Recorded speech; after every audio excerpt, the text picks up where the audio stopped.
Today, dear friends, we are immersed in the wonderful story of the Oppenheimer family, a dynasty whose influence has spread far beyond the shores of Africa, shaping the global diamond industry and beyond. We begin by exploring Africa's rich natural resources and the complex socio-economic challenges it faces, setting the stage for a story of economic power and strategic influence. We also talk about the Oppenheimer family's dominance in the diamond industry, tracing their path from the late 19th century to the present.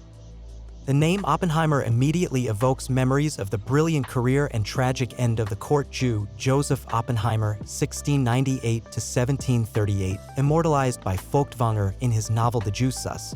However, a much greater role than Joseph in the history of Europe was played by his uncle Samuel Oppenheimer (1630–1703), who served the Austrian monarchy faithfully all his life. Oppenheimer's childhood is spent in need. His father, a cigar dealer in Friedberg, Germany, barely makes ends meet. However, the family manages to save money and send their son to London. There, a 17-year-old boy finds a job in a company selling diamonds. After 5 years, he is already a successful agent who is sent to the South African Kimberley to represent the interests of the company work. Young Oppenheimer found himself in the thick of things. Cecil Rhodes, president of the De Beers concern, the uncrowned king of South Africa, has just died. While his heirs were sorting out their relations, Ernest, with the help of his relatives, managed to get a huge loan from several American bankers under the obligation to allocate them a solid block of shares in De Beers in the future. The money was used to bribe the authorities and the right officials, and most importantly, to remove the Rhodes heirs from the case. As a result, 2 years later, the humble clerk becomes a member of the board of the concern. Huge reserves of gold and diamonds are owned by the Oppenheimer family. The city of Kimberley is located in South Africa, where the head of the Ernest family came to live. He was elected mayor of the city, and after a while he headed the first company that mines diamonds. Ernest soon led the entire global diamond mining and market. The diamond power now remains in the hands of the grandson of the founder of the clan, Nick Oppenheimer. Now their companies have not only diamonds in circulation, but also iron ore, gold, platinum, and industrial minerals. And now we will move on to the detailed history of the Oppenheimer family. The first patriarch of what would become the diamond-dominating Oppenheimer family, Ernest Oppenheimer, emerged into the world on the 22nd of May 1880 in Friedberg, German Empire, to a Jewish family.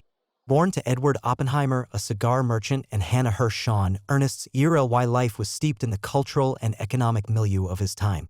You see, the 1880s in Friedberg were characterized by a complex social fabric, with Jewish families like the Oppenheimers contributing significantly to the local economy.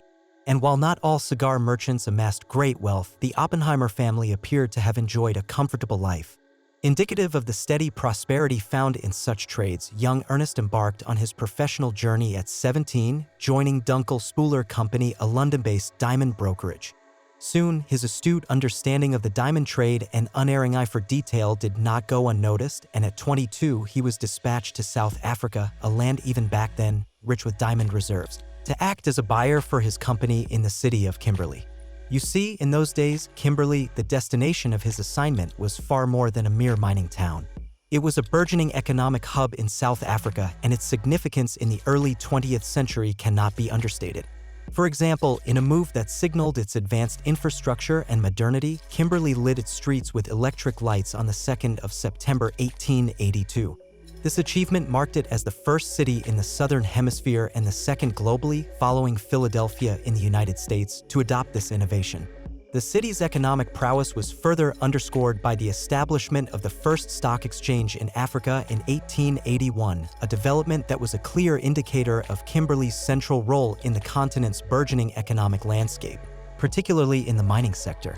With this in mind, Ernest Oppenheimer would later deftly finesse his way into the growing city's corridors of influence, engaging in its political sphere with the same acumen he applied to business.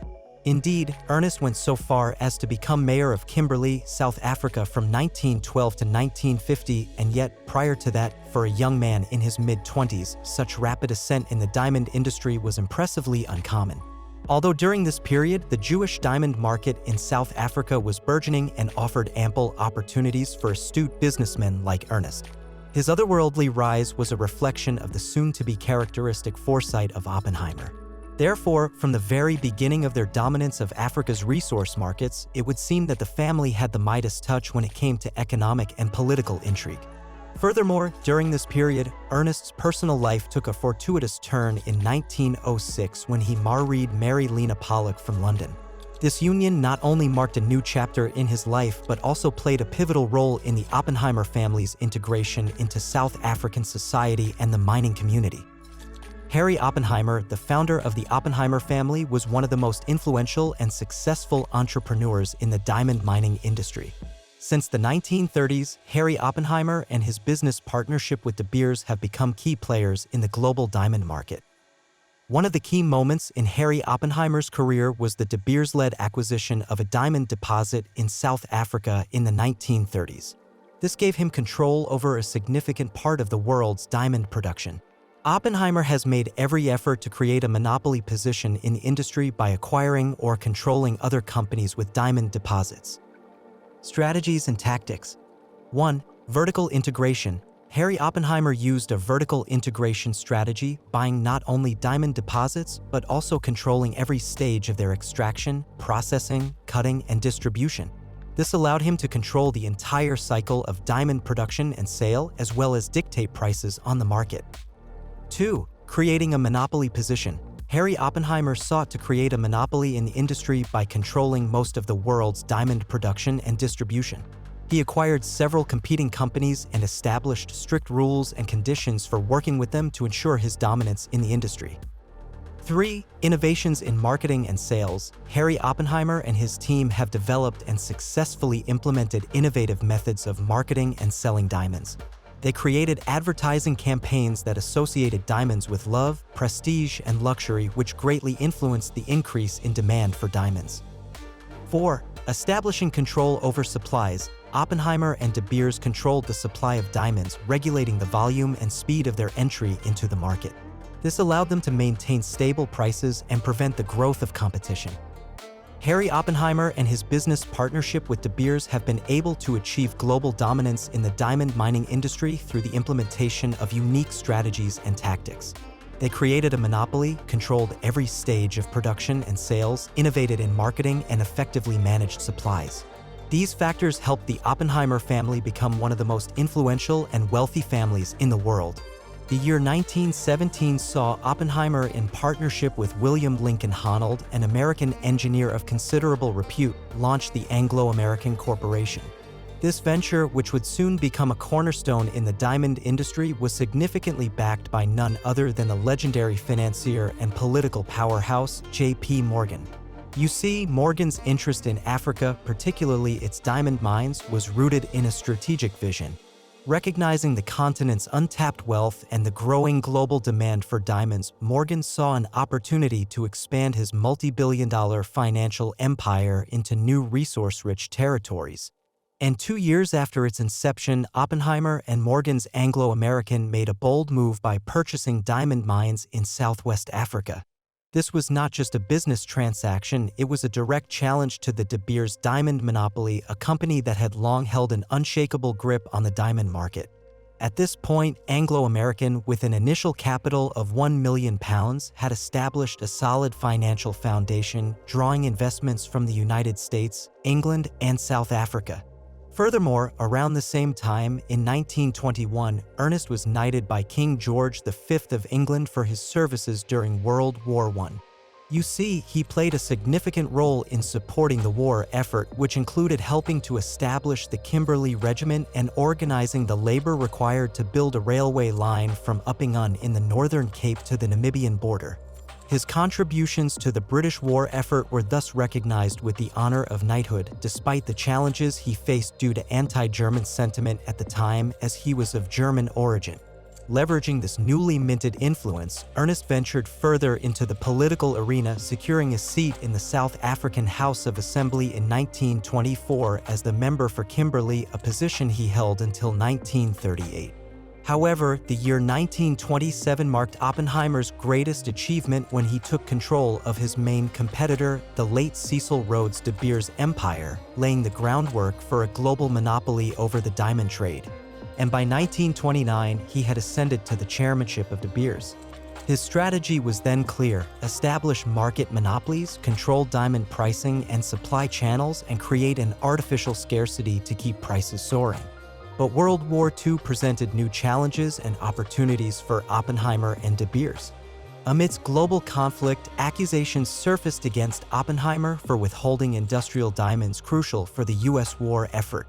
However, his strategic foresight led to the establishment of diamond-cutting factories in South Africa, ensuring a steady supply of diamonds even as Europe was engulfed in war. In the effervescent post-World War II era, Oppenheimer's De Beers, already a titan in the diamond industry, branched out, injecting its burgeoning profits into the development of gold mines across South Africa. And this wasn't the end of its expansionist zeal. De Beers soon dipped its toes into industries as varied as platinum, steel, and even paper products. However, Oppenheimer's tenure wasn't without its share of controversies, and one significant issue was price fixing. You see, in the 1930s, Ernest maneuvered De Beers into a formidable global cartel, a strategy that not only revived the diamond industry but also set a precedent that lasted well beyond his time.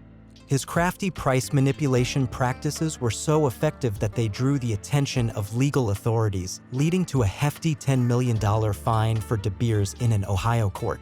Another point of contention was Oppenheimer's adherence to antitrust principles, in other words, forming a monopoly. Indeed, De Beers' operations were seen as a direct contravention of U.S. antitrust laws, specifically the Sherman Act and Clayton Act, which were designed to ensure competition and protect consumer welfare. By eliminating competition and controlling the diamond supply, De Beers was able to keep prices artificially high, which ultimately harmed consumer welfare. To combat these contentious issues, Ernest Oppenheimer began to engage in an intensely proactive philanthropic strategy. Indeed, his donations spanned many sectors, stretching from the establishment of an engineering department at the University of Stellenbosch to funding a center for colonial research at Oxford University. However, Ernest Oppenheimer's philanthropic and economic ventures, as grand as they were, merely set the stage for what was to come. Our story now turns to meet his son, Harry Oppenheimer, where a tempest of wealth, power, and personal drama awaits, promising to arguably eclipse even his own father's monumental legacy. Harry Frederick Oppenheimer, born in Kimberley, South Africa, on the 28th of October 1908, was seemingly preordained for a vital role in his family's empire. Following his graduation from the esteemed University of Oxford in England, Harry Oppenheimer returned to South Africa and joined the ranks of his father's renowned company, Anglo American. His corporate progression, however, was temporarily interrupted by World War II, during which he served in the South African Corps in North Africa. In the post-war era, Harry Oppenheimer was drawn into the realm of politics. From 1948 to 1957, he represented the United Party as a member of the South African Parliament, where he became known for his strong opposition to the apartheid regime. You see, this period in South African history was deeply affected by the institutionalization of apartheid, a system of racial segregation and discrimination. The pro-apartheid National Party, victorious in the 1948 elections, had by then enacted laws such as the Population Registration Act of 1950, which categorized South Africans by race and implemented strict segregation through various acts. During his time in Parliament, Harry Oppenheimer, as a member of the opposition, emerged as a notable figure against the regime. As a member of Parliament for the United Party, the main opposition to the National Party's apartheid policies, he advocated for a more equal treatment of Black South Africans.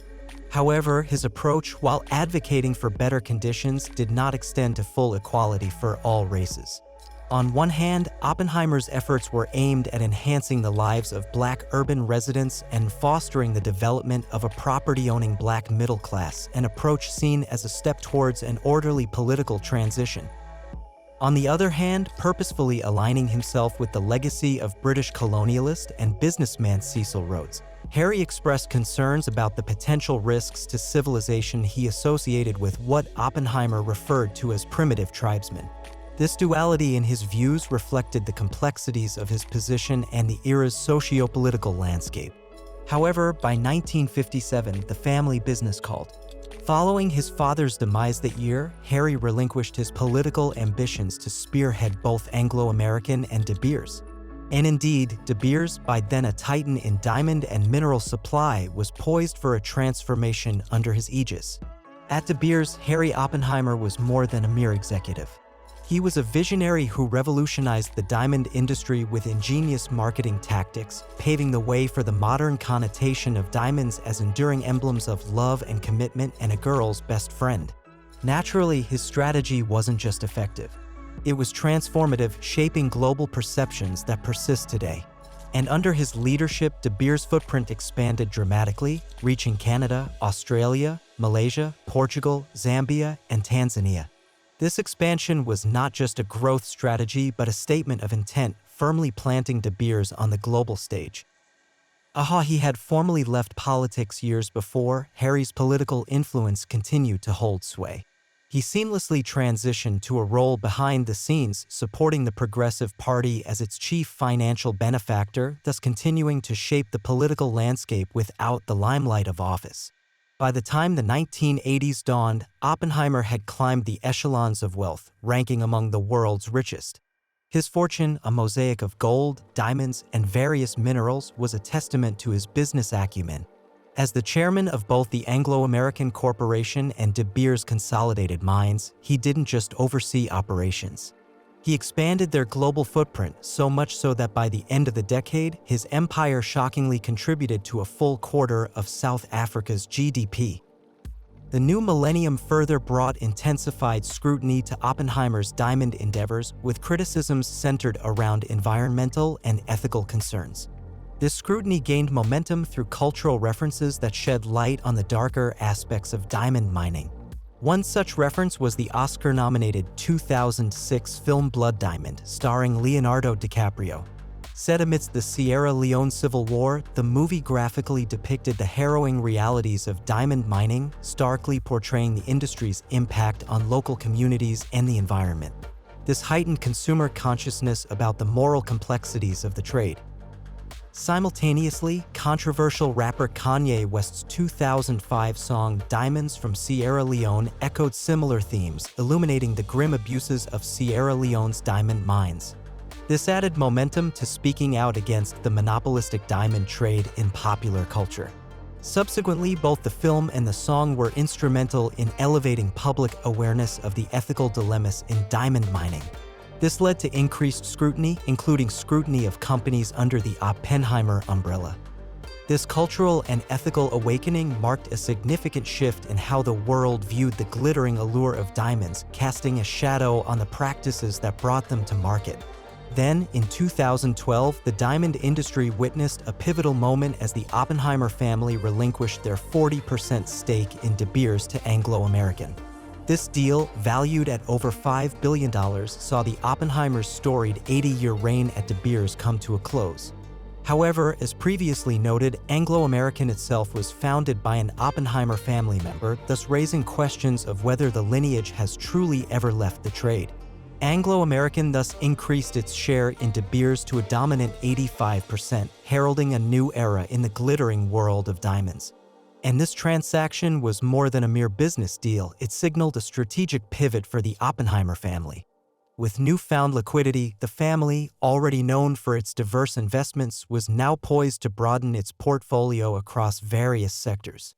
Thus, in an intriguing turn of events, the Oppenheimers entered Nigeria's fast food scene in 2015. This move, tapping into a market expanding by 4% annually, highlighted their agility in recognizing burgeoning opportunities. And the family's foray into this sector resonated with Nigeria's growing appetite for fine dining and quick service. In 2017, the Oppenheimers made another strategic move in Nigeria's fast food sector with the acquisition of a majority stake in GZD Industries, a leading aluminum can manufacturer. GZD Industries produced 3 billion cans annually and became a cornerstone in the Oppenheimers' investment portfolio, further entrenching their influence in Africa's largest economy. So, today we have reviewed the history and achievements of the Oppenheimer empire. This family, since its founder, has accumulated enormous wealth and power which they have owned for many generations. Founded by Ernest Oppenheimer, this business empire has succeeded in various industries such as mining and refining of diamonds, gold, coal, and oil. Not only the owner of most of the precious resources in South Africa, Oppenheimer has become even more influential in global financial circles, investing in various industries and companies around the world. However, our focus today was not only on the successes and achievements of the Oppenheimer empire, but also on the importance of equity in the allocation of resources in Africa and other parts of the world. During his reign, the Oppenheimer family took some steps in this direction, including social programs and charity. Nevertheless, the problem of inequality in the distribution of resources is still relevant in many countries of Africa and the world as a whole. Often, resources are controlled by a limited number of people or companies, which leads to exploitation and uneven development of the economy and society as a whole. The fair and equitable allocation of resources is not only an ethical issue but also the foundation of sustainable development and peace. When resources are available to all members of society without privileges and restrictions, it helps to create a fair economic system, reduce inequality and poverty, and improve the quality of life of millions of people. The Oppenheimer family's rule, although it brought them a lot of wealth and power, also became an example of the need to strengthen efforts to ensure fairness and equity in the allocation of resources. Perhaps families and business empires can use their influence and resources to promote equity and justice by creating development programs, investing in education and healthcare, and supporting the local economy and community. As a result, resource allocation is a critically important element in the modern world. The responsibility lies not only with states and corporations, but also with each of us to promote justice and equality in society and create a more just and sustainable world. So our video on the Oppenheimer family controlling Africa has come to an end. We are grateful to you for taking your time and joining us. We hope that this material was useful and informative for you. He helped you better understand the importance of the Oppenheimer family and history. Don't forget to subscribe to our channel, and if you were interested, also click the like button. Thank you again for your attention and participation. We wish you good luck, health, and well-being to your families. See you again in our next videos.